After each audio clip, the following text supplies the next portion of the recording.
രണ്ടു ദിവസമായിട്ട് നല്ല മഴയായിരുന്നു. ഇന്നലെയും ഇന്നും നല്ല മഴ. അപ്പോൾ നമുക്ക് പറ്റിയൊരു അബദ്ധം, അതായത് നമ്മൾ പ്രാവുകൂട് ഉണ്ടാക്കിയിട്ടുണ്ടായിരുന്നല്ലോ. അപ്പോൾ നമ്മുടെ പറമ്പിൽ പണ്ട് മുതൽ എന്താ പറയുക നല്ലപോലെ വെള്ളം നിൽക്കും.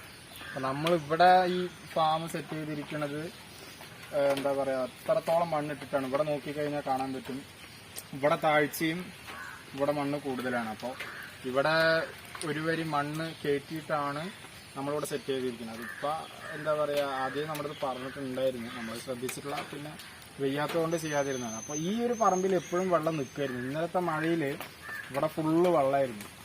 അപ്പോൾ നമ്മൾ ഇവിടെ നിന്ന് വരും കാണിച്ചു തരാം.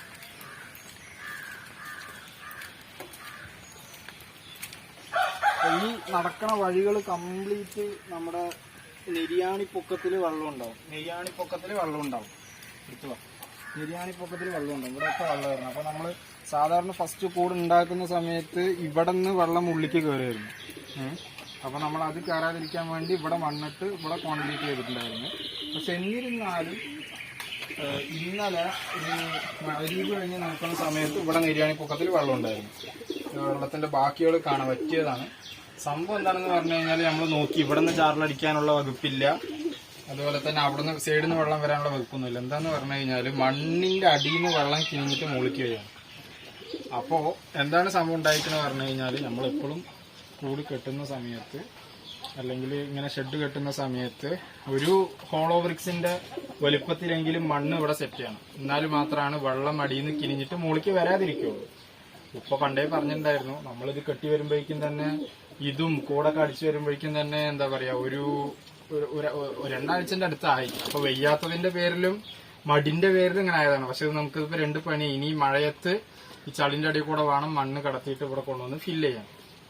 പിന്നെ നമ്മൾ ആദ്യം കൂടെ അടിച്ചിട്ടുണ്ടായിരുന്നത് ഇതാണ് കാണിച്ചിട്ടുണ്ടായിരുന്നില്ല, ഈ ഒരു കൂട്. അത് കഴിഞ്ഞിട്ട് നമ്മൾ മറ്റേ ഫ്രെയിമിൽ ഈ ഒരു കൂടും പാടെ അടിച്ചിട്ടുണ്ടായിരുന്നു. ഇതില് നമ്മൾ എന്താ പറയാ 4 റാക്കിനും പാടെ ഒറ്റ ഇതാണ് കൊടുത്തിട്ടുണ്ടായിരുന്നു. ഇതിൽ 2 റാക്കിന് ഒറ്റ ജനലാക്കിയിട്ടാണ് കൊടുത്തിരിക്കുന്നത്. ഇതാണ് കുറച്ചുകൂടി എളുപ്പം, ഇതാണ് കുറച്ചുകൂടി നമുക്ക് കൺവീനിയൻസ്. ഇത് തുറന്ന് വെക്കാനൊക്കെ ഇത്തിരി ബുദ്ധിമുട്ടാണ്. ഇതാണ് കുറച്ചുകൂടി എളുപ്പം.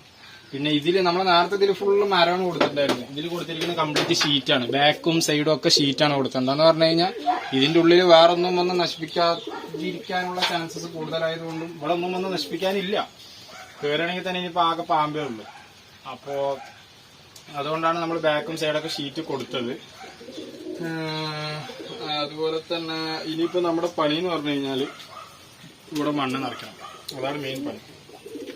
ഇവിടെ മണ്ണ് ഈ പൊക്കത്തിലെങ്കിലും മണ്ണ് നിറച്ചാലാണ് വെള്ളം കയറാതിരിക്കുള്ളൂ. മനസ്സിലായില്ല? അപ്പോൾ ഷെഡും കൂടൊക്കെ കെട്ടുന്നവർ ശ്രദ്ധിക്കുക. മഴക്കാലമാണ്. മഴക്കാലം കണക്കാക്കിയിട്ട് വേണം നമ്മൾ എന്ത് കാര്യം ചെയ്യും. ഇപ്പോഴൊക്കെ മുമ്പ് ഒരുപാട് പറയായിരുന്നു, നമ്മൾ വെയ്യാത്തതിന്റെ പേരിലും മടിന്റെ പേരിലും ചെയ്താണ്. ഇപ്പോൾ 4 പണി. ഇനി ഇത് കംപ്ലീറ്റ്ലി മണ്ണ് നിറച്ച് കൂടെ ഒന്നുകൂടി പൊക്കി വയ്ക്കും. അപ്പോൾ അതാണ് സംഭവം.